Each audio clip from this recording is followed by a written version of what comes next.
Hello friends, welcome to crazy GK trick. दोस्तों, NTPC exam को ध्यान में रखते हुए जीएस की हमारी वीडियो मॉक टेस्ट सीरीज चल रही है और आज के वीडियो में हम 15वां मॉक टेस्ट लगाने वाले हैं। बहुत ही अच्छे लेवल का मॉक टेस्ट क्रिएट करा आपके लिए। फ्रेंड्स, अगर आप इस मॉक टेस्ट के अंदर 30+ स्कोर करते हो, विच मीन्स आपका सिलेक्शन कोई भी नहीं रोक सकता।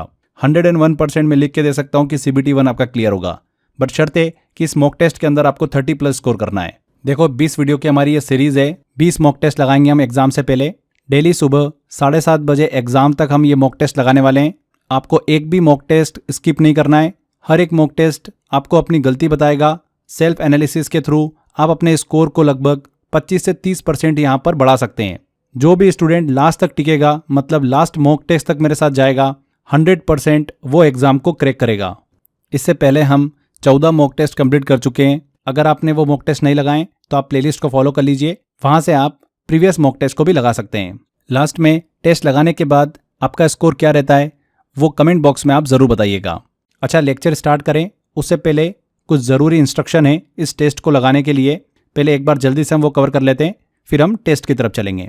पहला, सीरियस बनो। बिस्तर पर लेटे हो तो उठ जाओ। हमको बैठना है टेबल कुर्सी पर, ठीक है। कोई भी टाइम पास वीडियो नहीं होगा। तुम्हारा रियल प्रैक्टिस टेस्ट है, क्योंकि जिस तरीके से तुम प्रैक्टिस करोगे उसी तरीके से पेपर में परफॉर्मेंस होने वाली है। तो पहला चीज़ समझ में आ गया, हमको बिस्तर पर लेटे लेटे वीडियो नहीं देखना है। टेबल कुर्सी पकड़ लो, टेबल कुर्सी पर बैठकर हमको ये वीडियो कंप्लीट करना है, ये टेस्ट लगाना है। दूसरा रूल ये है कि 1 से 40 तक कॉपी के अंदर एक नंबरिंग कर लो। जो भी आपका क्वेश्चन सही हो रहा है या गलत हो रहा है, आपको यहाँ पर टिक करते हुए चलना है। पहला क्वेश्चन अगर सही होता है तो टिक कर दीजिएगा, दूसरा क्वेश्चन गलत हो रहा है तो गलत करना है, तीसरा क्वेश्चन सही हो रहा है तो सही करना है टिक हमको, ठीक है। लास्ट में हम पूरा स्कोर देखेंगे हमारा कि हम कितना स्कोर कर पा रहे हैं। इसमें मैंने कुछ आपके लिए टारगेट भी रखा है। अगर आप 30+ स्कोर कर लेते हो, विच मीन्स NTPC CBT 1 आपका लगभग निकल ही गया है। अगर आपका स्कोर 25 से 30 के बीच में है तो आप बाउंड्री लाइन पर हो। थोड़ी सी मेहनत की आपको ज़रूरत है, तो जो गलती हो रही है उसको पहचानो और प्रैक्टिस करो। और 25 से अगर कम स्कोर आ रहा है आपका तो घबराना नहीं है, अभी भी समय है। अच्छे से रिवीजन करो। जो मैंने आपको 10,000 NTPC के 1-लाइनर दिए हैं उनको पढ़ो। यूट्यूब के ऊपर जो मेरी GS की मास्टर सीरीज चल रही है NTPC की, उसको फॉलो करो। आपका स्कोर 30+ हो जाएगा। तीसरा रूल है, एक बार में आपको पूरा टेस्ट लगाना है। टुकड़ों टुकड़ों में मत बांट देना इसको कि 10 क्वेश्चन तो हमने सुबह लगा लिए, 15 क्वेश्चन शाम को लगा लिए, तो ऐसे नहीं चलेगा। जैसा एग्जाम हॉल में बैठते हो ना, वैसे ही पूरा मॉक टेस्ट लगाना है, एक बार में, बिना रुके, बिना डिस्ट्रैक्शन के साथ में। क्लियर? चौथा रूल है, आखिरी रूल, मैं हर एक क्वेश्चन को क्लियर पढ़ूंगा ऑप्शन के साथ में, फिर आपको 5 सेकेंड मिलेंगे। 5 सेकेंड में आपको अपना फाइनल आंसर डिसाइड करना है। उसके बाद में मैं आपको करेक्ट आंसर बताऊंगा इन शॉर्ट एक्सप्लेनेशन। इस तरीके से न सिर्फ प्रैक्टिस होगी बल्कि हर सवाल के पीछे का आपको कॉन्सेप्ट भी क्लियर हो जाएगा। क्लियर हो गया फ्रेंड्स? स्टार्ट करने से पहले एक और चीज़, अगर इस पूरे टेस्ट का आपको बाद में प्रैक्टिस करना है तो जो 10,000 1-लाइनर मैंने GS के दिए हैं आपको NTPC के लिए, 29 रुपीज़ का पैकेज है वो। इसी पैकेज में ये 20 वीडियो टेस्ट आपको मिल जाएंगे। वहाँ पर भी आप इस टेस्ट के प्रैक्टिस कर सकते हैं। अगर अभी भी आपने 29 रुपीज़ वाला अगर वो GS का पैकेज नहीं लिया है 10,000 1-लाइनर का, तो डिस्क्रिप्शन बॉक्स में लिंक दे रखा है, कमेंट बॉक्स में भी लिंक दे रखा है, वहाँ पर क्लिक कर आप ले सकते हैं। इसके अलावा crazy GK trick application download करोगे तो फाउंडेशन कोर्स का ऑप्शन दिखेगा। इसमें कोर्स बाय अक्षय सर वाला फोल्डर है, इसमें जाओगे, वहाँ से आप एनरोल कर सकते हो, ठीक है। तो ये कुछ ज़रूरी इन्फॉर्मेशन थी स्टार्ट करने से पहले। अब हम टेस्ट की तरफ जा रहे हैं, तो रेडी हो जाइए, शुरू करते हैं। चलिए टेस्ट की तरफ चलते हैं। पहला क्वेश्चन है, पंडित जानकी प्रसाद का संबंध निम्न में से किस कथक घराने से है? रायगढ़, जयपुर, लखनऊ या बनारस?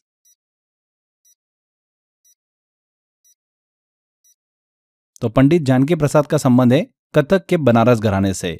उन्होंने इस शैली को विशेष पहचान दी और इसे शास्त्रीय नृत्य के रूप में लोकप्रिय भी बनाया। तो बनारस, डी आंसर। भारत का सबसे बड़ा टाइगर रिजर्व कौन सा है? Nagarjuna Sagar Srisailam tiger reserve, Bandipur tiger reserve, Kanha tiger reserve या सुंदरबन टाइगर रिजर्व?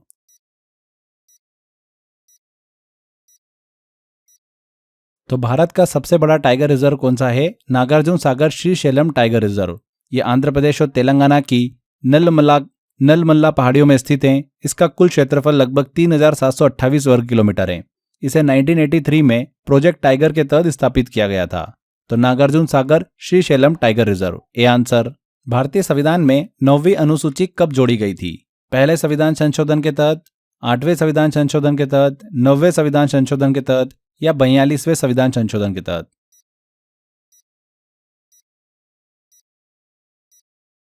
तो भारतीय संविधान में 9वीं अनुसूची को 1951 में जोड़ा गया था, पहले संविधान संशोधन के जरिए, फर्स्ट कॉन्स्टिट्यूशनल अमेंडमेंट एक्ट के जरिए। तो यहाँ पर ए आंसर सही होगा। इसका मकसद था भूमि सुधार, लैंड रिफॉर्म्स को लागू करना, जमींदारी प्रथा को खत्म करना एंड ऐसे कानूनों को जुडिशियल रिव्यू से प्रोटेक्ट करना। तो पहला संविधान संशोधन।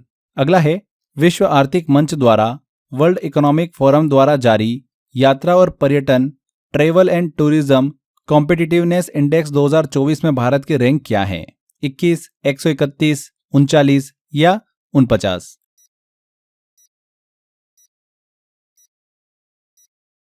तो विश्व आर्थिक मंच वर्ल्ड इकोनॉमिक फोरम द्वारा जारी यात्रा और पर्यटन विकास सूचकांक travel and tourism development index TTDI 2024 में भारत को 119 देशों में 39वें स्थान पर रखा गया है। कौन से? 39वें। 2021 से पहले इसे TTCI नाम से जाना जाता था, यात्रा और पर्यटन प्रतिस्पर्धात्मकता सूचकांक travel and tourism competitiveness index. 2021 के बाद इसका नाम अपडेट हो गया है, जो कि अब हो गया है travel and tourism development index. तो कोई भी कंफ्यूजन मत रखिएगा, दोनों एक ही है, बस नाम जो है वो अपडेट हुआ है। तो इस इंडेक्स में भारत को रैंक दी गई है 2024 में 39, सी आंसर। अगला है अंतर्राष्ट्रीय बालिका दिवस 2024 कब मनाया गया? ऑप्शन है 14 अक्टूबर, 12 अक्टूबर, 13 अक्टूबर या 11 अक्टूबर।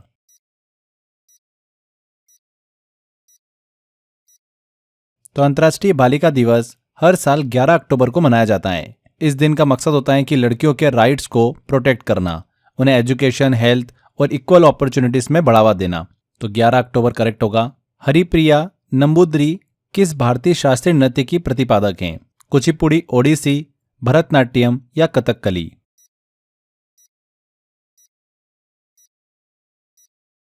तो हरिप्रिया नंबूदरी एक प्रसिद्ध कथकली नृत्यांगना है। कथकली की बात करें तो केरल का पारंपरिक शास्त्रीय नृत्य है, जिसमें भव्य वेशभूषा, मुद्राएं और नेत्र अभिनय का विशेष महत्व होता है। तो किस भारतीय शास्त्रीय नृत्य की प्रतिपादक हैं? कथकली नृत्य की, डी आंसर। भारत में कौन से राज्य पश्चिमी विक्षोभों के कारण सर्दियों में वर्षा प्राप्त करते हैं? पंजाब और हरियाणा, मध्य प्रदेश और उत्तर प्रदेश, केरल और कर्नाटक या बिहार और पश्चिम बंगाल?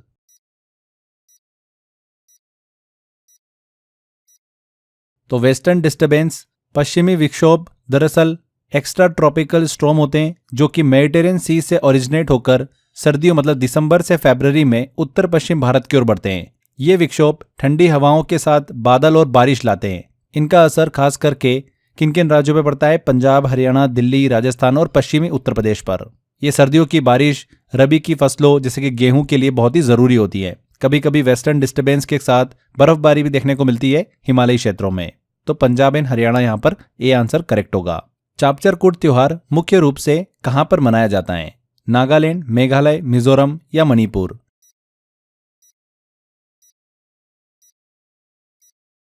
तो चापचरकूट त्योहार मिजोरम राज्य का एक प्रमुख सांस्कृतिक और कृषि त्योहार है। यह त्योहार झूम खेती, शिफ्टिंग कल्टीवेशन के पहले चरण के पूरा होने पर मनाया जाता है। लोग पारंपरिक कपड़े पहनकर नृत्य, संगीत और दावतों का आनंद लेते हैं। तो किस राज्य में मनाया जाता है? मिजोरम में मनाया जाता है, सी आंसर। भारतीय संविधान में जुडिशियल रिव्यू की अवधारणा किस देश से ली गई है? इंग्लैंड, USA, कनाडा या ऑस्ट्रेलिया?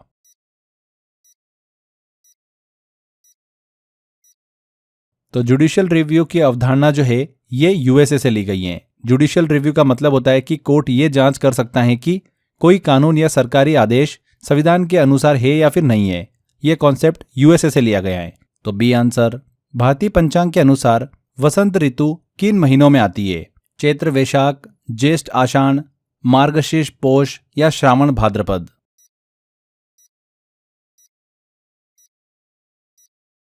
तो भारतीय पंचांग के हिसाब से वसंत ऋतु 2 महीनों में आती है, चैत्र और वैशाख में। ये ऋतु आमतौर पर मार्च से मई महीने के बीच में होती है। तो A answer Chaitra Vaishakh correct होगा। WHO द्वारा प्री क्वालिफाइड TAK 003 किस बीमारी की वैक्सीन है?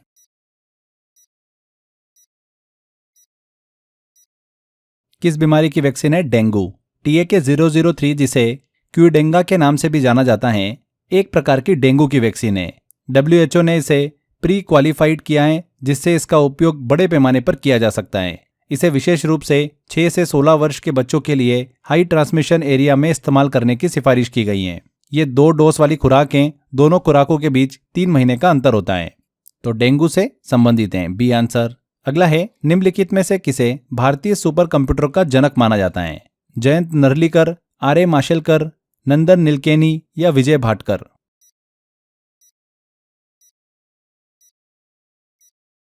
तो डॉक्टर विजय पी भाटकर को father of Indian super computers कहा जाता है। उन्होंने परम 8000 और बाद में कई परम सीरीज के सुपर कंप्यूटर को विकसित करने में मुख्य भूमिका निभाई है। उन्होंने भारत को तकनीकी आत्मनिर्भर बनाने में बड़ा योगदान दिया है। उन्हें पद्म भूषण और पद्मश्री जैसे उच्च सम्मान भी प्राप्त हैं। तो विजय भाटकर, डी आंसर। अगला है, भारतीय संसद राज्यों के नाम और सीमाओं को किस प्रकार बदल सकती हैं? ऑप्शन है, साधारण बहुमत से, पूर्ण बहुमत से, 2/3 बहुमत से या 2/3 बहुमत प्लस पूर्ण बहुमत से।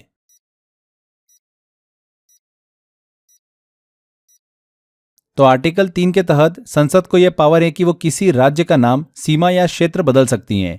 इसके लिए बस सिंपल मेजोरिटी की जरूरत होती है, यानी जितने सदस्य प्रेजेंट हैं और वोटिंग में हिस्सा ले रहे हैं उनमें से अधिकांश का समर्थन मिलना चाहिए। तो बाय सिंपल मेजोरिटी, साधारण बहुमत से ए आंसर करेक्ट होगा। वर्ल्ड वाइड वेब का वर्ष शुरू हुआ है 1968, 1969, 1989 या 1985?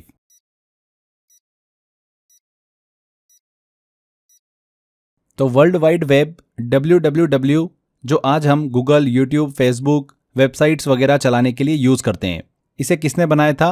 टिम बर्नर्स-ली ने, एक साइंटिस्ट हैं, उन्होंने 1989 में से बनाया था। WWW क्या करता है? ये एक ऐसा सिस्टम होता है जो हमें इंटरनेट पर वेब पेज देखने देता है। इसमें हम फोटोज, वीडियोस, टेक्स्ट, लिंक्स सब कुछ देख सकते हैं। WWW किन चीज़ों पर चलता है? 3 प्रमुख टर्म्स पर चलता है ये, HTML, HTTP और URL। 1999 में पहली बार इसका आइडिया आया था, प्रस्ताव रखा था उन्होंने, फिर 1991 में पब्लिक को यूज करने के लिए उपलब्ध हुआ था। तो वर्ल्ड वाइड वेब का वर्ष शुरू हुआ है 1989 से, C answer. Public sector bank में फॉरेन इन्वेस्टमेंट की सीमा क्या है? 20%, 26%, 49% या 74%?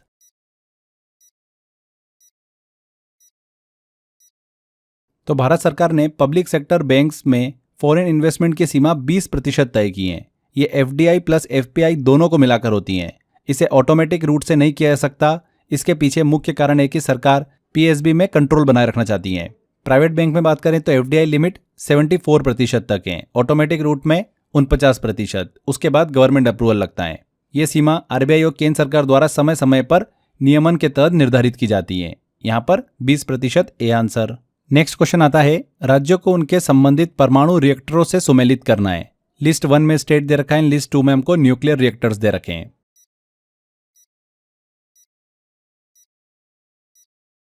तो एक एक करके सॉल्व करते हैं। देखिए, पहला है कर्नाटका। कर्नाटका का जो न्यूक्लियर रिएक्टर है वो कौन सा है? केगा, उत्तर कन्नड़ में स्थित है। इसे केगा जनरेटिंग स्टेशन कहते हैं। तो ए का हो जाएगा हमारा 2। तमिलनाडु की बात करते हैं तो कुडनकुलम तमिलनाडु में स्थित एक न्यूक्लियर रिएक्टर है। ये भारत का सबसे बड़ा न्यूक्लियर पावर प्लांट भी है। इसके बाद उत्तर प्रदेश की बात करते हैं तो नरोरा जो न्यूक्लियर रिएक्टर है ये कहाँ पर स्थित है? उत्तर प्रदेश में स्थित है, नरोरा एटॉमिक पावर स्टेशन के नाम से। अगला है गुजरात। गुजरात का काकरापारा बहुत ही फेमस है, सूरत जिले में स्थित है, काकरापारा एटॉमिक पावर स्टेशन के नाम से। तो सीक्वेंस क्या बना? 2, 4, 1, 3, बी आंसर यहाँ पर करेक्ट होगा। विमेंस एशियाई हॉकी चैंपियनशिप 2024 का खिताब किस देश ने जीता है? भारत, चीन, जापान या मलेशिया?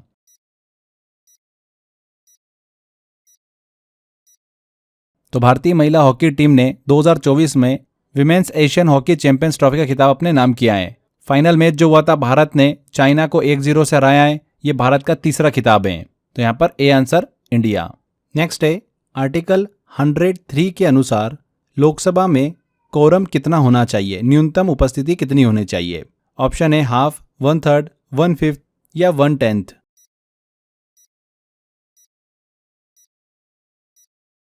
तो आर्टिकल 103 के अनुसार लोकसभा की बैठक चलाने के लिए मिनिमम 1/10 मेंबर की उपस्थिति जरूरी होती है। इसे ही कहते हैं कोरम, यानी बैठक को वैलिड बनाने के लिए कम से कम कितने सांसद होने चाहिए। अगर लोकसभा में 545 सदस्य हैं तो कोरम होगा कम से कम 55 सदस्य। अगर कोरम पूरा नहीं होता तो हाउस की प्रोसीडिंग रोक दी जाती है या फिर स्थगित कर दिया जाता है। कोरम का नियम संसद में कामकाज की गंभीरता और भागीदारी इंश्योर करने के लिए बहुत ही जरूरी है।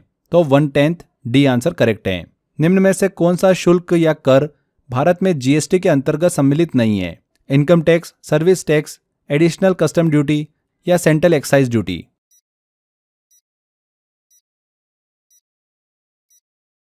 तो GST goods and service tax एक इनडायरेक्ट टैक्स है जो वस्तुओं और सेवाओं पर लगाया जाता है, लेकिन इनकम टैक्स एक डायरेक्ट टैक्स है जो व्यक्ति की कमाई पर लगता है, इसीलिए इसे जीएसटी के दायरे में शामिल नहीं किया गया है। जीएसटी ने सर्विस टैक्स, एक्साइज ड्यूटी और एडिशनल कस्टम ड्यूटी को मर्ज कर दिया है। जीएसटी का मकसद था बहुस्तरीय टैक्स सिस्टम को सरल बनाना, इसीलिए इनकम टैक्स अभी भी अलग से चलता है और इसकी निगरानी सीबीडीटी करता है। तो यहाँ पर ए आंसर आयकर इनकम टैक्स। 1897 में खोजा गया पहला विटामिन बी कौन सा था जो ऊर्जा उत्पादन में मदद करता है? थायमिन, फोलेट, राइबोफ्लेविन या फिर बायोटीन?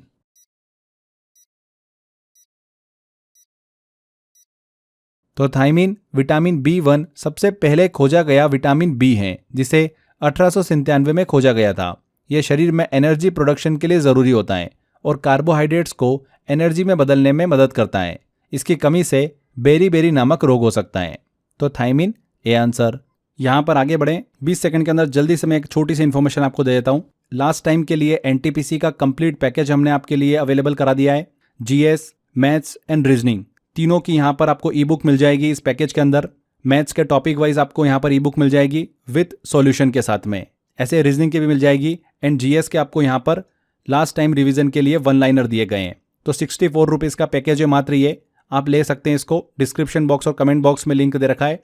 इसके अलावा क्रेजी जीके ट्रिक एप्लीकेशन में जाएंगे, फाउंडेशन कोर्स में कोर्स बाय अक्षय सर वाला फोल्डर दिखेगा, इसमें जाएंगे तो ये पैकेज आपको मिल जाएगा। इसमें डेली एक मॉक टेस्ट भी हम आपके लिए अवेलेबल करा रहे हैं जिससे कि आप सेल्फ एनालिसिस कर सकते हैं, प्रैक्टिस कर सकते हैं। तो एक छोटी सी इन्फॉर्मेशन थी। चलिए, लोक लेखा समिति पीएससी में कुल कितने सदस्य होते हैं? 10, 15, 22 या 30?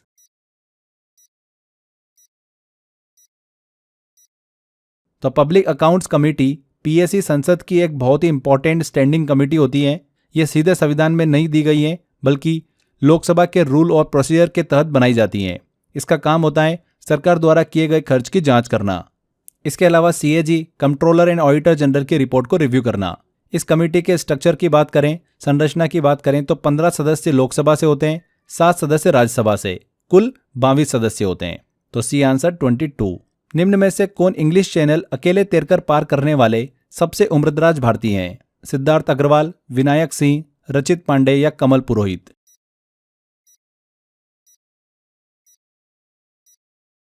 तो 49 साल की उम्र में बेंगलुरु के सिद्धार्थ अग्रवाल इंग्लिश चैनल को अकेले तैरकर पार करने वाले सबसे उम्रदराज भारतीय बन गए। उन्होंने अचीवमेंट अगस्त 2024 को कंप्लीट किया है।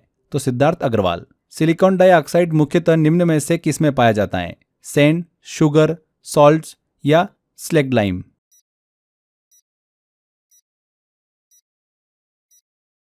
तो सिलिकॉन डाइऑक्साइड SiO2 प्राकृतिक रूप से बालू सैंड में पाया जाता है। यह क्वार्ट्ज का मुख्य घटक है और इसका उपयोग ग्लास और इलेक्ट्रॉनिक्स में होता है। तो सैंड आंसर सही होगा। हाल ही में किस राज्य ने एन प्राउड पहल लॉन्च की है? तमिलनाडु, महाराष्ट्र, कर्नाटक या केरल?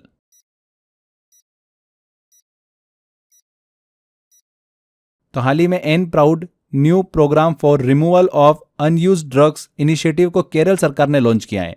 इसका मेन एम है कि घरों में रखी अप्रयुक्त या एक्सपायर्ड दवाओं का सही तरीके से डिस्पोजल किया जा सके। तो इस मकसद से एन प्राउड पहल को केरल सरकार ने लॉन्च किया है। तो डी आंसर। त्रिपिटक किसका पवित्र ग्रंथ है? बौद्ध, हिंदू, जैन या सिख?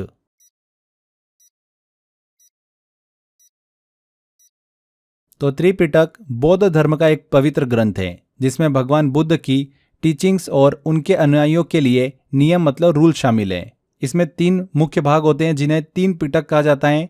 त्रि का मतलब होता है 3 और पिटक का मतलब होता है टोकरी, बास्केट, यानी ज्ञान की टोकरी। त्रिपिटक के 3 भाग कौन कौन से हैं? विनय पिटक, सुत्त पिटक और अभिधम पिटक। तो किसका पवित्र ग्रंथ है ये? बौद्ध का। A answer. सुंदरी नामक वृक्ष कहाँ पर पाया जाता है? हिमालय पर्वत, ज्वारीय वन, उष्णकटिबंधीय वर्षा वन या उष्णकटिबंधीय पर्णपाती वन?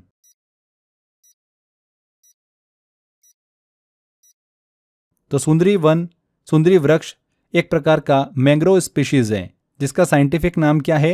हेरिटीरा फॉर्मेस। ये पेड़ ज्वारीय वन टाइडल फॉरेस्ट में उगता है, खास कर वो जगह जहाँ पर समुद्र का पानी आता जाता रहता है। ये पेड़ बहुत ही ज्यादा मिलता है सुंदरबन में, जो भारत और बांग्लादेश के पास एक बड़ा सा मैंग्रोव जंगल है। सुंदरबन का नाम ही सुंदरी ट्री के नाम पर रखा गया है, क्योंकि यह पेड़ वहां पर सबसे ज्यादा उगता है और उस रीजन की पहचान बन गया है।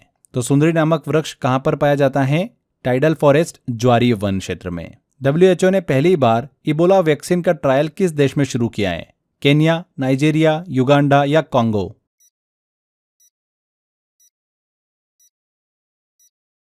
तो WHO ने पहली बार इबोला वैक्सीन का ट्रायल युगांडा में शुरू किया और ये खास तौर पर सूडान स्ट्रेन के लिए है। ये ट्रायल फरवरी 2025 में लॉन्च हुआ था। तो युगांडा यहाँ पर सही होगा। निम्नलिखित में से किस प्रतिहार शासक ने भोपाल शहर बसाया था? मिहिर भोज, विजय सेन, राज्यपाल या महेंद्र भोज?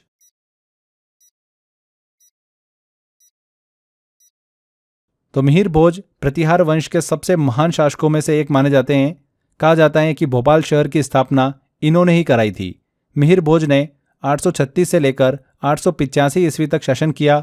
उनका साम्राज्य मुल्तान से लेकर वेस्ट बंगाल और कश्मीर से लेकर कर्नाटका तक फैला हुआ था। इन्होंने आदि वराह की उपाधि भी धारण की थी, जो भगवान विष्णु के वराह अवतार से जुड़ी हुई है। तो मिहिर भोज ए आंसर। सूरत किस नदी के किनारे स्थित है?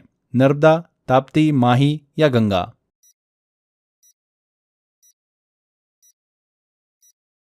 तो सूरत ताप्ती रिवर के किनारे स्थित है। ताप्ती रिवर मध्य प्रदेश के सतपुरा रेंज में मुल्ताई के पास से निकलती है। ये नदी पश्चिम दिशा में बहती है और मध्य प्रदेश, महाराष्ट्र और गुजरात से होकर अरेबियन सी में मिलती है। सूरत, जो गुजरात का एक मेजर शहर है, ताप्ती नदी के किनारे बसा हुआ है। B answer. फरवरी 2025 में राजस्थान सरकार ने 132 साल पुरानी फोय सागर लेक का नाम बदलकर वरुण सागर रख दिया। यह स्थल कहां पर स्थित है?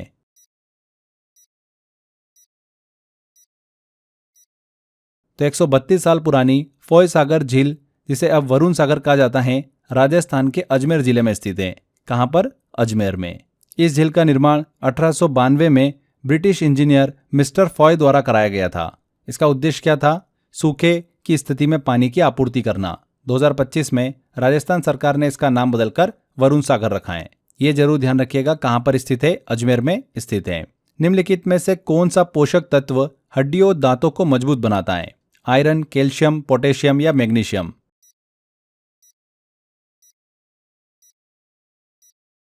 तो कैल्शियम हड्डियों और दांतों को मजबूत बनाने में मदद करता है। ये शरीर की मांसपेशियों की क्रिया और नर्व ट्रांसमिशन के लिए भी जरूरी होता है। कैल्शियम रिच फूड्स की बात करें तो दूध हो गया, पनीर हो गया, दही हो गया, इनमें अधिक मात्रा में कैल्शियम देखने को मिलता है। तो कैल्शियम बी आंसर। अगला है, हाल ही में किसे यूनिसेफ इंडिया की नेशनल एम्बेसडर बनाया गया है? करिश्मा कपूर, जयंती नायक, करीना कपूर या अनामिका सिंह?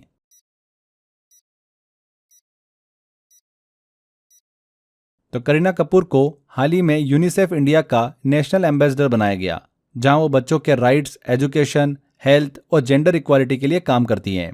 तो करीना कपूर सी आंसर। निम्नलिखित में से कौन भारतीय राष्ट्रीय कांग्रेस के अध्यक्ष कभी नहीं रहे? बीजी तिलक, एससी बोस, जीके गोखले या एनी बेसेंट?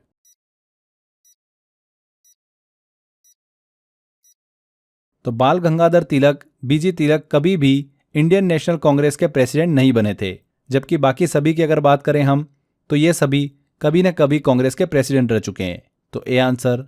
उस तत्व की परमाणु संख्या क्या है जिसका नाम भौतिक विज्ञानी नील्स बोर के नाम पर रखा गया है? परमाणु संख्या का ऑप्शन दे रखा है 117, 107, 113 या 101।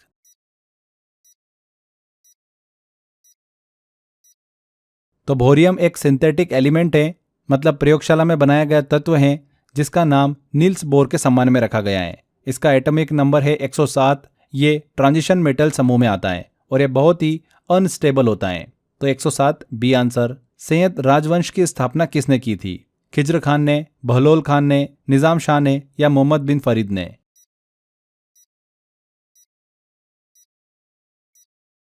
तो सैयद राजवंश की स्थापना खिज्र खान ने 1414 ईस्वी में की थी। यह दिल्ली सल्तनत का चौथा वंश था जो तुगलक वंश के बाद आया।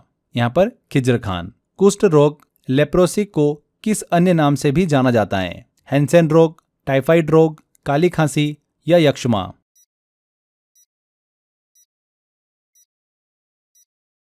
तो लेप्रोसी को वैज्ञानिक रूप से हैंसेन डिसीज कहा जाता है। क्या कहा जाता है? Hansen disease. ये रोग माइकोबैक्टीरियम लेप्रे नामक एक बैक्टीरिया से होता है जो त्वचा, नसों और मांसपेशियों को प्रभावित करता है। तो हैंसेन रोग यहां पर करेक्ट होगा। चिकनगुनिया किस मच्छर के कारण फैलता है?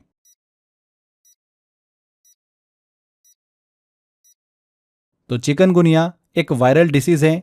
ये मच्छर एडिस एजिप्टाई के काटने से फैलता है। ये मच्छर दिन के समय खास करके सुबह और शाम में ज्यादा काटता है।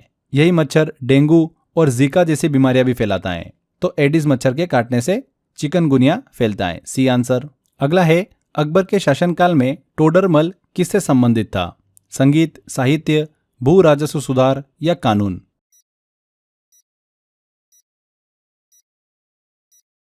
तो अकबर के 9 रत्न हुआ करते थे। अबुल फैजल, फैजी, तानसेन, बिरबल, टोडरमल, ये कुछ प्रमुख हैं। उसमें टोडरमल की अगर हम बात करें तो अकबर का फाइनेंस मिनिस्टर था जिसने जबरदस्त रेवेन्यू सिस्टम डेवलप किया था। तो भू राजस्व सुधार। सी आंसर यहां पर करेक्ट होगा। अगला है, आई हैव द स्ट्रीट्स अ कुटी क्रिकेट स्टोरी किस क्रिकेटर की आत्मकथा है? ऑटोबायोग्राफी है। रोहित शर्मा, रविंद्र जडेजा, रविचंद्र अश्विन या जसप्रीत बुमराह?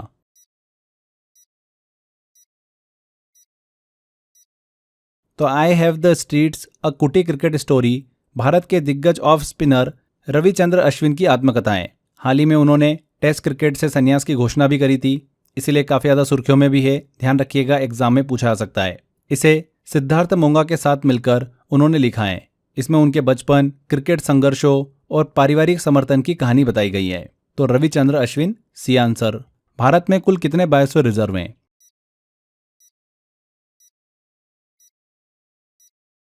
तो भारत में कुल 18 बायोस्फीयर रिजर्व हैं। कितने? 18। इनमें से 12 को यूनेस्को की मान्यता प्राप्त है। तो यहाँ पर बी आंसर। तो ये 40 क्वेश्चन हमारे यहाँ पर कंप्लीट होते हैं। आई होप आपने ज़्यादा से ज़्यादा क्वेश्चन बिल्कुल सही करे होंगे। जिन भी स्टूडेंट्स ने 1000 अगर वन लाइनर को ध्यान से पढ़ा होगा और जो भी मैंने क्वेश्चंस अभी यूट्यूब पे सॉल्व कराए मास्टर वीडियो सीरीज़ के अंतर्गत, उन्होंने सारे क्वेश्चन बड़ी आसानी से बना लिए होंगे। अब आपको करना ये है कि जो भी आपका स्कोर आया है उसको कमेंट बॉक्स में कमेंट करिएगा। पता चलेगा इससे कि आपका स्कोर क्या चल रहा है। और अपने साथ ईमानदार रहिएगा। जो भी आपका फाइनल स्कोर है वही कमेंट करिएगा, जिससे आप नेक्स्ट टाइम अपने स्कोर को इम्प्रूव कर सके। अपनी गलती को पहचानो, एनालिसिस करो कि कौन सा पार्ट आपका वीक है, उसको रिवाइज करो। एंड ये चीज़ें आपकी एग्ज़ाम में काम आएगी। आपके एग्ज़ाम के स्कोर को 25 से 30% बढ़ाएगी। एनटीपीसी को लेकर 20 वीडियो मॉक टेस्ट मैं आपके लिए लेकर आने वाला हूँ यूट्यूब पर। बेटर होगा कि आप अपनी प्रिपरेशन को अच्छा रखें। एनटीपीसी के लिए अगर जीएस को लेकर अगर आप प्रॉब्लम फेस कर रहे हैं तो जीएस का मैंने बहुत अच्छा सॉल्यूशन बना रखा है आपके लिए। देखिए, आपके पास ऑप्शन अवेलेबल है। मैंने आपको जीएस के लिए फ्रेंड्स 10,000 वन लाइनर दे रखे हैं, उनको अच्छे से पढ़ लीजिए। प्रीवियस ईयर क्वेश्चन भी है और ऐसे क्वेश्चन भी है जो एग्जाम के अंदर पूछे जा सकते हैं। बहुत ही सिस्टमेटिक तरीके से मैंने उसको आपके लिए प्लान कर रखा है। इसके अलावा जो हम ये 20 वीडियो मॉक टेस्ट लगाने वाले हैं, इनकी आप प्रैक्टिस कर सकते हैं। ये भी मैंने इसी पैकेज में, जो अपना 10,000 वन लाइनर वाला पैकेज है जीएस का, इसी में मॉक टेस्ट डाल दिए हैं। आप इसकी वहाँ पर प्रैक्टिस भी कर सकते हैं। तो अलग से आपको कहीं पे भी जाने की ज़रूरत नहीं है। 10,000 जीएस के वन लाइनर वाला पैकेज ले लो। 29 रुपीज़ प्राइस है इसकी मात्र। प्रिंट आउट ले लेना, 30-40 रुपये में प्रिंट आउट निकल जाएगा आपका। अच्छे से रिवीजन करते रहो। कहाँ से लोगे आप ये? तो डिस्क्रिप्शन बॉक्स और कमेंट बॉक्स में लिंक दे रखा है, यहाँ से भी आप इस पैकेज को ले सकते हो। इसके अलावा crazy GK trick application download करोगे, वहाँ पर फाउंडेशन कोर्स वाला एक फोल्डर है, जिसमें जाओगे तो कोर्स बाय अक्षय सर वाला फोल्डर दिखेगा, इसमें आपको मिल जाएगा। ऊपर ही ऊपर ऑप्शन दे रखा है, वहाँ पर आप क्लिक कर इसको एनरोल कर सकते हैं। तो आज के सेशन में फ्रेंड्स इतना ही। वीडियो अगर अच्छा लगा है, मेहनत अच्छी लगी है तो वीडियो को लाइक ज़रूर कर दीजिएगा, शेयर जरूर कर दीजिएगा एंड कमेंट करके ज़रूर बताइएगा कि वीडियो कैसा लगा।